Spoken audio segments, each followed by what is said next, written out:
Welcome to The Artist Matters. I'm Alex Rudy, and each week you will meet incredible artists from all walks of life. Filmmakers, writers, actors, painters, musicians, and so many more, sharing their stories to motivate and inspire the creative in you. Whether you're doing it for fun or looking to make a living, this show will help you on your journey to bring out the artist within and letting the world know that your art matters.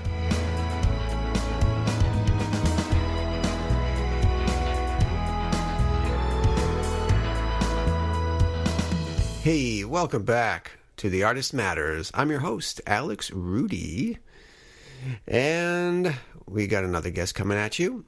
But some full disclosure first. I mistakenly said on Mackenzie Lee Hart's episode that she was episode number 25. I don't know where I was thinking that was the correct number. Hers was episode number 26. But I'm so glad she was on the show, and I just don't know what happened there. My count is a little off, maybe because I did the bonus episode with my granddaughter. And I don't include that as an official episode number, since it's a bonus episode. Because then that technically would have been show number 27 with Mackenzie. But no, I'm keeping the regular canon, and Lucy's episode is a bonus. So yeah, just listening to the show, I said, no, that's not show number 25, that's 26. But anyway, I also was falling behind because I wasn't sure if Hurricane Dorian was going to hit. And I didn't schedule anybody because I had no idea if I was going to even have power the week after. But, of course, the storm didn't go anywhere near us. And then I had to scramble and ramble. And thankfully, I got Rebecca last week. Literally 2 days before her episode went on. So, very thankful that she came on. And we got that done. And just to note, the interview you're about to hear got interrupted by my first ever power outage. Yeah. This happened the week before the episode aired, yeah. And I heard the grumblings of thunder in the background. I'm like, looking at the radar. This storm is looming around, but I have had storms in the distance before interviewing people. So I just buckled down and started interviewing him. And a little way through, power went out. And now the way it works with the way I record is I use GarageBand, which means I have to stop and save every so often. Well, obviously I couldn't have stopped and saved, so that chunk of our conversation was gone. Erased. Thankfully, it wasn't a lot, and the power came on maybe 30 minutes or so later. I thankfully had this artist's phone number. He gave me his resume, and his phone number was there, and I was able to call him up because he's in California, and I'm in Florida. But I called him and told him and apologized, and we were going to schedule to interview the night after. But then once the power came back, I wrote to him and apologized again. He said, "You want to continue?" I said, "Well, might as well." California is, of course, 3 hours behind, which means I was recording at 10:30 at night, but I didn't care. I wanted to get it done, and he was still willing to do it, and I was ready to do it, so we went forth, and thankfully nothing else major happened. I just had some memory problems with the computer, so I had to, from time to time, stop the interview and start it in clear space. It's fun. It's an older Mac, but it does the job, and I'm thankful it's here. Just like I'm thankful for today's guest who stuck around and decided to record the interview with me. We have stand-up comedian, writer, performer, Joe Dungan, living in California. He has lived there all his life, and he explains how comedy fell into his life and his first stand-up gig at the age of 18 in college that really didn't go anywhere. So he turned his back on it, thinking, he's not really good at it, so why bother? But he was still in the creative arts. He did some writing, essays, a little play, even sitcom writing. He eventually wrote a book called L.A. Nuts. He even tried some acting. Then maybe 2012, he felt the call to do stand-up again. He had new life experiences and a lot to say. He was able to start getting gigs. He explains his approach on wearing a jacket as part of his image and his brand, how he defines good comedy, what makes him laugh, the kind of sketches he writes, and how he goes through the process of writing his bits. Joe has been all over the Comedy Store, the Laugh Factory, the Improv. He has been to the San Luis Obispo Comedy Festival, New Orleans Comedy Arts Festival, Ventura Comedy Festival, World Series of Comedy. He won Best Joke in The Funniest Person in L.A. in 2015. He was part of the Seattle International Comedy Competition in 2017. And also that same year, he was the winner for the Clean Comedy Challenge. So many more things he has to say. He offers some great anecdotes and stories. I know you're going to get great value. This was very good conversation. I'm so glad we did this, and I'm sure you will enjoy my chat right now with Joe Dungan.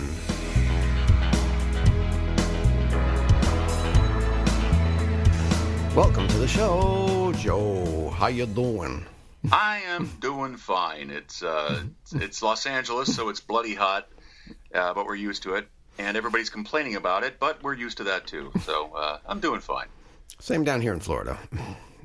Bloody hot, if I could talk like that. But I can't talk like that. But it's not about me. It's about you. Well, thank you. So let's begin at the beginning. Where did your journey begin? Where was he born? I was born and raised here in Los Angeles, in the beautiful San Fernando Valley, just north of Los Angeles, the suburbs, the cliched suburbs. I really had a kind of a cliched childhood, really. Parents were post-war baby boomer, maybe the generation before baby boomers, but they had a family here, and they met and married in the 1960s, and raised two kids in the valley here. They got divorced when we were kids, and I went to public schools here and went to a state college afterwards here in the valley. Went to Cal State Northridge, home of the Fighting Matadors. And I'm kidding, they didn't fight. And it was a decent, rather pedestrian existence. We nothing too remarkable about it, which is kind of a theme for what I find interesting about other people, because it seems like everybody else has gone through interesting things. I imagine I've done interesting things, and I just don't give myself credit for it. But I find other people fascinating. So I admire the work you do, sir. The fact that you're interviewing people. Hey, that's where the creativity led me in this case. But what about you? Were you always a creative person? Yes, I think I was. I was drawing things as a child. Okay. I remember that, and not that I had much skill at it, but I was drawing things. I was also good at stories. I remember in elementary school, I had teachers who said, when it was story time, I think teachers would say, "Hey, write a story," which was probably their way of saying, "How do I get these kids out of my hair for a couple hours?" So they would just, "Here, write a damn story." So apparently mine were quite involved and vivid, and I didn't realize that they were, but that was always a thing for me. And then I really didn't start performing until college, but yeah, I always had a creative. I was always creating something. That's just something about myself that I learned and figured out, and I didn't realize that it was that different from people. There's a lot of things I've done over the years that I thought, can't anybody do this? And yeah, anybody can do anything, but at a certain skill level, no. And I started, people would tell me, Joe, this is actually pretty good what you just did here. And eventually I started believing them. And I would pursue things a little more seriously, because I didn't think, I don't know if that's any good. I wrote a play when I was in college. Really? When I was 22. I'd actually just graduated, or it was my last. Maybe I was 23. It was after I graduated, and it was just a one-act play. It was a very simple comedy, really.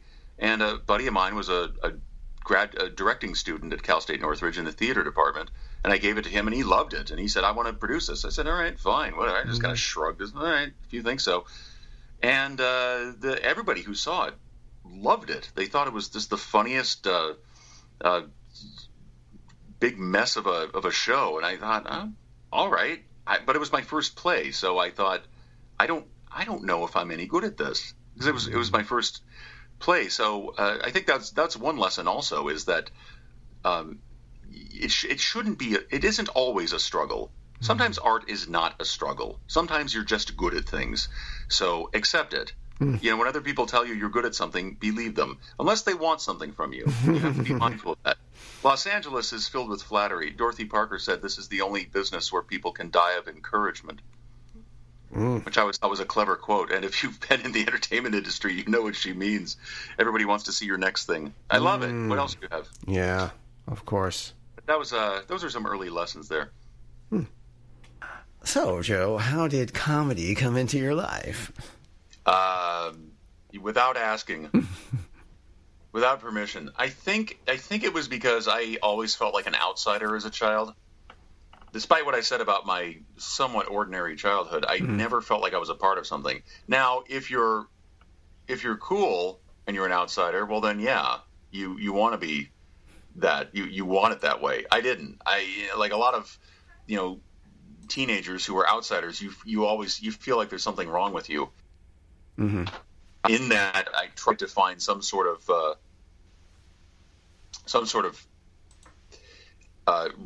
reason to it. It gave me an outsider's perspective, for one thing. You're forced to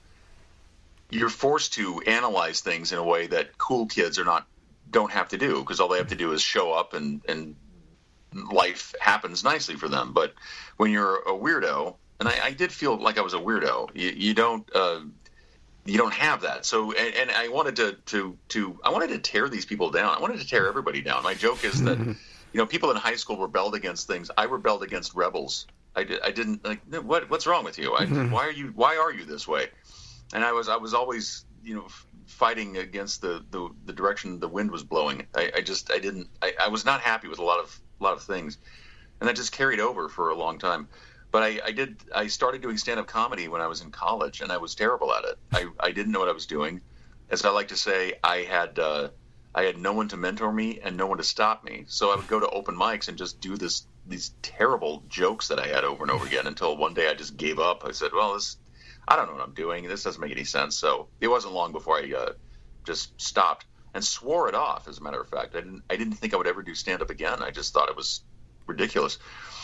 And then I did improv comedy for 5 years, and that was more my speed, because I was very good in the moment of thinking of things, playing off other people, and I would come up with good one-liners, good comebacks for things in the scenes that we did. And then that ran its course. I did that for 5 years in coffee houses around town, and you only go so far with that. And then I did some writing, which I guess we'll talk about later, and I tried my hand at acting, and I've done a whole bunch of different things. And then about 7.5 years ago, I wanted to try stand-up again. I thought, well, it's been a long time. Maybe I get it now or something. Maybe something's happened. So I answered an ad. It was like a Groupon type thing for a place here in Burbank called the Stand-Up Comedy Clinic. And the teacher, Jerry Corley, who's now a friend of mine, teaches stand-up comedy in the abstract. He teaches joke structure. So it's not about assigning personas. He doesn't look at a person and say, well, you seem like you're the comic book nerd type, and you seem like the clueless dad type, or whatever. He doesn't do that. You come in with whatever you want to talk about, and just whatever's burning you up, whatever making you angry or confused, or whatever you find hypocritical or ironic, and then start talking about that, and then he tells you how to structure a joke. And I took to it right away, because I'm pretty left-brained about things. So that's how it happened. And then a lot of it is encouragement from him, not just